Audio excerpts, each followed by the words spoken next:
Items such as washers, gaskets, fuses, heat shields, brake pads and cabling manufactured prior to 2004 may contain friable and non-friable asbestos and should be removed and disposed of as asbestos waste. These items have been identified in high-voltage equipment located throughout Ergon, Energex and Powerlink HV enclosures and workshops. These three organisations have requested an exemption from Work Health and Safety Queensland to allow them to remove these items subject to certain conditions. Under the exemption, an asbestos removal control plan must be on site or readily available at all times. The requirements and control measures in the control plan, along with those recorded on each organisation's pre-work risk assessment form, must also be followed. This will ensure workers and others are not at risk, and the asbestos removal is carried out in a safe, well-planned manner. Any changes throughout the process to the environment, task, plant, equipment or personnel which could impact the removal of these items must be communicated to the person in charge of work. It's their responsibility to review the adequacy of the control measures in light of the changes with all affected workers at the job site. Employees can use the quick reference codes on the HV equipment to access the asbestos removal control plan and this video.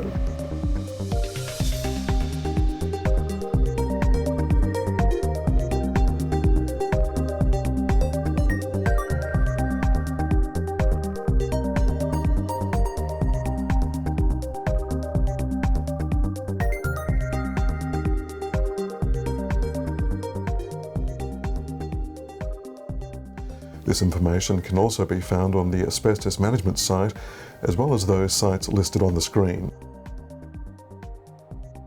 Another requirement for this exemption is workers removing these items must have completed the online training course Working Safely with Asbestos or equivalent and deemed competent. Before starting the work, always assess and document any hazards and control measures on your pre-work risk assessment. This includes an asbestos handling kit, a HEPA vacuum cleaner, asbestos-labelled waste bags, and PVA spray-on glue or similar product. These items can be ordered through the stores using the inventory numbers shown on the screen. As a minimum, the employee removing the items must wear their low-voltage gloves with outers and an approved powered air purifying respirator, or PAPR. The employees shown in this video are wearing disposable coveralls. However, independent testing conducted during and after filming confirmed there was no asbestos contamination. Therefore, wearing coveralls is optional and should be based on your pre-work risk assessment.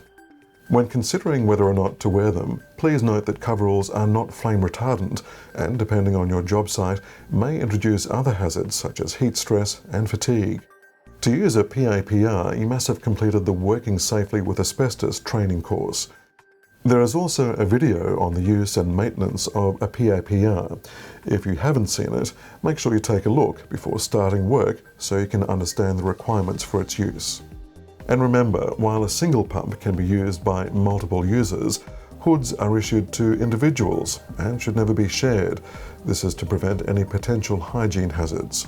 When the pump is on, the hood expands with air, making it difficult to wear a safety helmet. Therefore, a helmet is not required if wearing a PAPR to perform work inside a substation. As a minimum, the employee assisting with this work must be clean-shaven and wear a P2 respirator and disposable gloves. Once again, disposable coveralls are optional based on your pre-work risk assessment. Barricade off the work area with asbestos warning tape and erect the appropriate signage. Ensure the equipment is de-energized and/or under access. Depending on the HV equipment, this may include ensuring all applicable LV control circuits are isolated, ensuring CB remote and local operations are inhibited or isolated, any stored energy including springs or solenoids are isolated, and any circuitry not inhibited or remaining live is communicated and documented on the pre-work risk assessment. Allow the heat to dissipate from heaters or other equipment. Once cooled down, spray the friable and non-friable items with glue to encapsulate any asbestos fibres. Using the vacuum and wet wipes, decontaminate the inside of the equipment by removing any dust or debris that may contain asbestos. Wet wipes should only be used once and disposed of in an asbestos-labelled waste bag. The vacuum attachments are not rated for use on live low-voltage equipment, so avoid contact with any exposed live parts, and do not wipe any live cables and terminals with the wet wipes. After you have removed the asbestos items, place them into a small asbestos-labelled waste bag. Vacuum the equipment again to ensure any fibres released during the removal of these items have been eliminated. Then re-wipe the equipment one last time.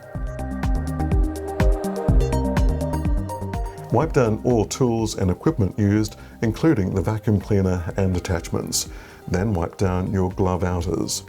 Once those are clean, wet wipe the outside of your respirator and hood, remove it and wipe it down once again. If wearing coveralls, remove them carefully, folding them inwards. The employee assisting with the removal can now remove and dispose of their gloves first, then the coveralls, if wearing them, and then their respirator. Once all contaminated items have been removed, place the small asbestos-labelled bag into a second larger one, gooseneck, and seal with tape.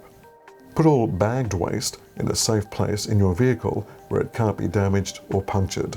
Dispose of it without delay in an approved asbestos waste bin at the depot or at the nearest local authority asbestos disposal site. If you have any questions regarding the asbestos removal control plan, discuss it with your workgroup leader or supervisor. If they are unable to answer your questions, contact the asbestos manager Wayne Cullen at the email address shown on your screen.